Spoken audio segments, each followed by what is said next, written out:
While sustainable environment conservation is on the spotlight in today's economic platform, sustainable commercial forestry has made a remarkable impact on our local ecosystem for over a decade. Now, in a recent interview with Green Harvest Capital Sendirian Berhad, we discussed how Malaysia has a good capacity to become one of the most important market for Agarwood. Let's take a look. Agarwood, a scarce raw natural material and highly sought after for its unique properties, has caught the eye of industry players. Today we speak with one of them, Green Harvest Worldwide Holdings Berhad, which will be represented by their chairman, Tan Sri Ghauth Jasmon, and its CEO, Mr. Cliff Ong. With more than 20 years of professional experience in plantation management and trading over various Asian and Middle Eastern countries, Green Harvest was established in 2013 as the plantation management arm headquartered in Kuala Lumpur, Malaysia. They work closely with their technology partners and together they believe in an ecologically responsible approach towards sustainable practices and organic harvesting methods. Thank you, Tan Sri, for being with us here today. I'd just like to find out more about Green Harvest and your role with Green Harvest. What exactly is your role with Green Harvest? Okay, thank you. Green Harvest is a company that is entirely dedicated into the business of agarwood harnessing, agarwood planting, agarwood processing, and the sale of agarwood products. My role is as chairman of the company, and I lead a set of young entrepreneurs into this business. We are highly geared into introducing this business into this country, Malaysia, because we are lagging in this business compared to some of our neighbors like Thailand, Indonesia and so on. And more importantly, we want to make sure that Malaysia makes a mark into this business, because we have a lot of hidden resources in terms of agarwood trees and so on, but this has not been fully harnessed. And one advantage that we will be having is that we have technology. Our young entrepreneurs have sourced technology, the best in the market there is, in terms of inoculating the trees to produce the best quality resin, and in terms of how we extract that resin and produce the highest quality oil for the world market. How is it that you've come about with this interesting new technology, and how is it different from other technologies in other parts of the world? Of course, agarwood is a business that's been around for thousands of years, from China to the Middle East and so on. After I left my government job, I met these young entrepreneurs. They are my very good friends, and I was attracted to what they were doing. So I have been on a very fast learning curve, but I do realize that while the business may be a little complex if you have no knowledge behind it, but soon you learn what is inside it. But what is more interesting with the science background I have, I could understand the technology that they were using, and actually it is technology that will be able to take Malaysia into getting into the global players into this business. So I'm happy to be involved because I'm learning new things, and we are adding quality into the whole agarwood business in this country, hoping that we will be a major player soon in the next few years. Well, agarwood is something very scarce. Would you say it's a more challenging material to actually cultivate? Agarwood in the wild is very expensive and it is very scarce, but we cannot depend on what is in the wild because we cannot be cutting trees all the time. But what we can do is that we can cultivate them, and using technology, we can actually come quite near to what is there in the wild. So in other words, we can actually produce very high quality resin, high quality oil, close to what is there in the wild. And the wild here, we are talking about trees that have been around for 50, 60 years. So it is technology that can take us to as good as what is in the natural state. How do you think it might actually, shift the local economy here in Malaysia? How might it change our economy? As I understand it, the value of the business is 8 to 10 billion and is fast growing. And currently, the whole global market, only 40% is met. So there's huge scope for this country to get into this. especially when there's a lot of untapped resources. Right. We estimate there could be 10 to 20 million agarwood trees out there, owned by big planters and smallholders and so on. So actually, I see Green Harvest as a company that can educate people about the business. We can bring technology to them, and we can help them to go in a big way and make a mark into the whole global agarwood market. So that's our role. We want to bring this whole business from Malaysia into the world. So specifically, what plans do you have in terms of educating entrepreneurs? I have been meeting a number of parties here, some of the big players here, where they have technology, they have knowledge and so on, but I think it's not up to the level where they can go really big. But with my entrepreneur colleagues here, they have the global context, they have the network from Middle East to China, and this is where I hope that with their capability, their networking, I can bring the smallholders, the small players, and together we'll bring Malaysia into the world market.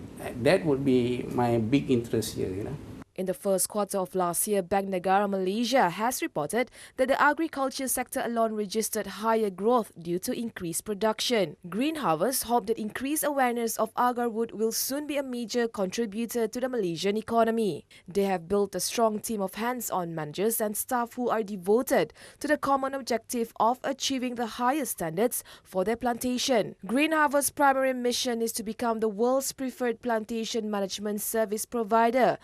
They are dedicated to building long-term relationships with their clients by strengthening trust and building confidence. Cliff, it's so wonderful to have you here today. Hi. Hi, can you explain to us your role with the Green Harvest? Okay, I'm the CEO of the company. Okay, so what I do is I must understand every operation of my company so that I can lead my team to the right direction. Okay, from planting the trees. Okay, we are an agarwood company. We plant the trees, we do technology like inoculation, and at last we do marketing for our product to the international market like Middle East and China. You seem to be a very hands-on CEO. Could you please delve deeper into this new technology that you just mentioned? Agarwood is just like rubber trees. Okay, but have you guys heard of sandalwood? Yes, I have. That's very popular. Okay, Yeah. sandalwood itself, if you plant the sandalwood itself, we actually have some good sand. Okay, but for agarwood, it's slightly different. Okay, this is my hand here. It's actually a 12-year-old trees. Okay, by itself, it has no sand. Okay, so what we do as a technology company, we're trying to induce the tree. So what we do is we drill holes. You can see here some holes. Okay, to the trees, and we insert some microbe to actually induce the tree to create an antibody. Okay, you can see here the white part is actually just the fiber of the wood, which has no smell. Okay, but the darker part, you can see here, is actually the antibody of the trees. Okay, with this darker part, if you burn it or distill it into oil, it actually smells very good. Okay, this is the, what I'm holding here on my left hand is actually the oil. Okay. Very valuable oil. Yeah, very. Share with us real quick how much something like that costs. Okay, something like this, a liter roughly about 18,000 USD. Right. Okay. Yeah, so it's very expensive. For a liter, for the volume like this, it takes about five mature trees, which is about 12 years old to produce. And then with the inoculation process, it's a lot shorter, right? We are a very young company, so what we do is we've been going around to Thailand, Vietnam, Indonesia to learn about different kinds of inoculation technology. So fortunately for us, we have a few inoculation in hands. Okay, one of the inoculation that we have now, okay, is a high pressure technology. So what it does is it managed to shorten the harvesting period from 2 years to 1 year. Okay, for that 1 year, we can help the company or our client to save a lot of money. Right. And at the same time, we have created something that is very rare in the market, agarwood. Okay, what do you call agarwood in Chinese? Okay, it's actually called chen xiang. Okay, chen means sinking, xiang means smell, fragrance. Right. Okay, it's actually a wood Agarwood by itself, it doesn't sink into water. We know that most woods doesn't sink into water. Okay, like this one. This is the resinous agarwood. Okay. Before the inoculation process. Yeah. This is inoculated. Inoculated. Okay. But the oil content is not that high. Not okay, as this dense, is yeah. So this is produced by a very normal inoculation. Okay. So it doesn't sink because the oil content is not that high. Okay. So I can do some demonstration for you. Okay. Okay. Hopefully it doesn't sink. Okay. Hopefully. Okay. Let's have a look. Okay. So it doesn't sink. Okay. So this is using the normal technology. Okay. So with our latest technology, which we are still enhancing, okay, we are able to create a darker resinous wood. As you can see, it's darker than this one. Okay. So it actually can sink. Okay. You can do a demonstration here. And it's the exact same wood. It's exact same wood. But different process. Different process, different technology, different micro. Okay. You can see. You can see that the price of these two woods, maybe this one per kg we can sell for 3,000 to 6,000. Right. Okay. But for sinking wood, we can actually sell more than 8 times of this. It's a big difference. Right. It's a very huge difference because it's actually sink. It actually matches the word of Chinese called sinking wood, sinking grade. That's why if the wood doesn't sink, the quality is not that great. The quality is not that great. So our technology has able to reach that, but we are continuously improving our technology. Hopefully that we can excel in this. Thank you. The oil that you extract from that, right? What kinds of products is it used in? Very simple. You can look at this oil. The smell is a bit pungent. Okay, I think once I open this, it's very pungent. Okay, but this is the raw smell. I'm going to be careful with this. Expensive oil. Okay. Strong. Yeah. So this is the raw oil. Okay. What we can see in the market is we can see there's a lot of big brands. Okay, like Christian Dior. Which is what you're holding right now. Yeah, this is what I'm holding now. As long as you can see the word wood. OUD? Yeah, wood, OUD. Okay, it means that it contains agarwood oil inside. Okay, a bottle like this can cost easily 1,200 in the market. Right. It's much more expensive than the normal one in the market. Okay, this oil can produce all kinds of perfume in different brands. Okay, and once you have the wood, normally the prices will increase at least 50%. Spike up, Yeah, spike up tremendously. Much more expensive. That is one of the product. And you can see another product here is actually the tea. So you can consume this oil as well? Yes, you can actually mix into the tea leaf so that it can have that scent. Right, okay. But itself, the ingredient of the wood oil is actually very beneficial for the human body. It's actually anti-inflammatory. So what kinds of illnesses do they claim to be able to cure? I wouldn't say it cures a lot of illnesses, but first off, it actually calm your body, it calm your mind. So there's a lot of meditators. What they do is they burn into incense, like what I'm holding here. Okay, this is the incense. Okay, this is the incense they burn in their room when they need peace of mind, when they're stressed, for prayer. So they burn it. Okay, it smells good. It can calm their body down. Okay, it's called aromatherapy, like what most people do now. Okay. You seem like a pretty young entrepreneur yourself. Maybe you'd like to share some words of wisdom with the other young entrepreneurs out there. What I can tell the young entrepreneurs out there is very simple. Let your passion drive you. Love what you do and never give up. When you never give up, you never fail.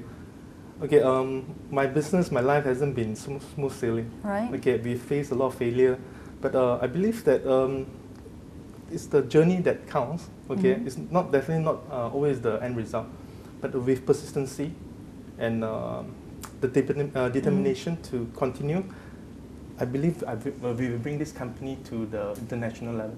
Thank you for sharing some time with us today, Cliff. So there you have it. Stay tuned with us on Capital Today. And we take a short breather, but when we come back, Citigroup becomes the last big US bank to join the payments network.